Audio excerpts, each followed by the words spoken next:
Bismillahirrahmanirrahim. Assalamualaikum warahmatullahi wabarakatuh.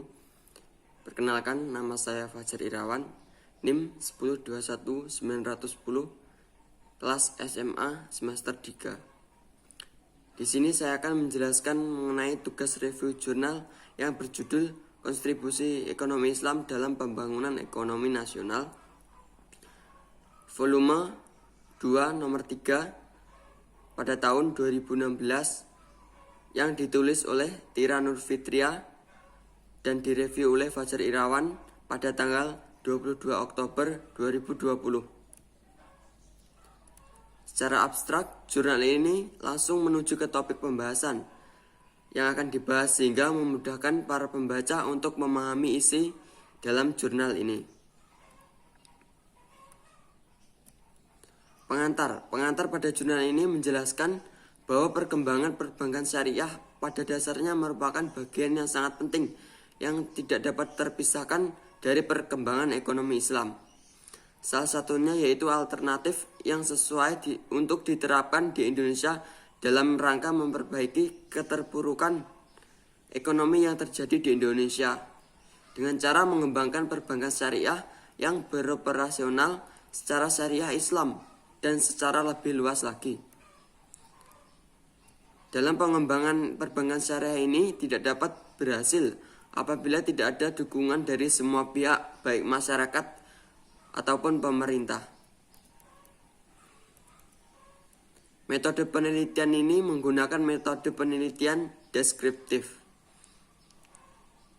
Hasil penelitian ini yaitu dijelaskan bahwa perkembangan pembelajaran dan pelaksanaan ekonomi Islam di Indonesia sudah cukup berkembang dengan pesat.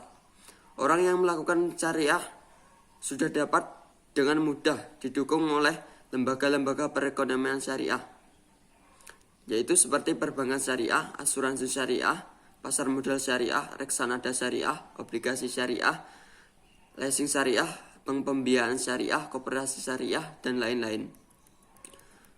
Namun sayangnya meskipun perkembangan lembaga perbankan dan keuangan syariah demikian lebih cepat, namun di sisi hukum atau peraturan perundang-undangan yang mengaturnya masih jauh tertinggal, termasuk hukum-hukum yang berkaitan dengan penyelesaian sengketa bisnis atau hukum dagang syariah. Dengan perkembangan ekonomi global dan semakin meningkatnya minat masyarakat terhadap ekonomi perbankan syariah, ekonomi Islam menghadapi berbagai masalah dan tantangan. Ada 5 permasalahan dan tantangan yang dihadapi ekonomi Islam pada saat ini. Yang pertama yaitu mengenai minimnya pakar ekonomi Islam yang berkualitas serta menguasai ilmu ekonomi secara komprehensif. Kedua yaitu ujian atas kredibilitas sistem ekonomi dan keuangannya. Yang ketiga, perangkat peraturan hukum dan kebijakan baik dalam skala nasional maupun internasional belum memadai. Yang keempat yaitu masih terbatasnya perguruan tinggi yang mengajarkan tentang ilmu ekonomi syariah. Yang keempat yaitu terbatasnya. Yang kelima yaitu pemerintah baik eksekutif maupun legislatif masih rendah dalam mengembangkan ekonomi syariah karena kurangnya pemahaman atau pengetahuan mengenai ilmu ekonomi syariah.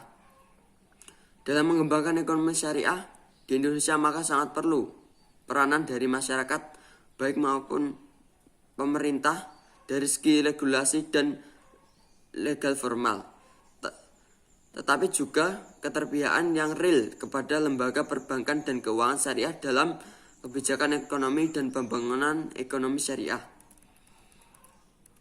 Dari jurnal ini dapat disimpulkan bahwa perkembangan perbankan syariah pada dasarnya merupakan bagian yang sangat penting dan tidak dapat terpisahkan.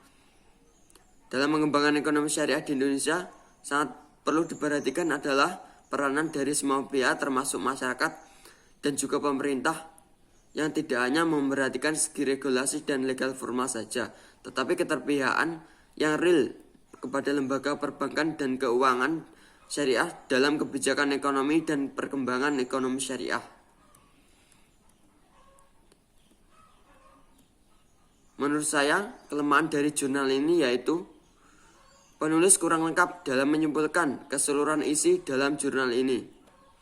Sedangkan kelebihan dari jurnal ini yaitu penggunaan bahasa dan analisis yang dilakukan oleh penulis sangat mudah dipahami oleh para pembaca. Sekian dari saya, ada kurang lebihnya mohon maaf. Wallahul muwaffiq ila aqwamit thoriq. Wassalamualaikum warahmatullahi wabarakatuh.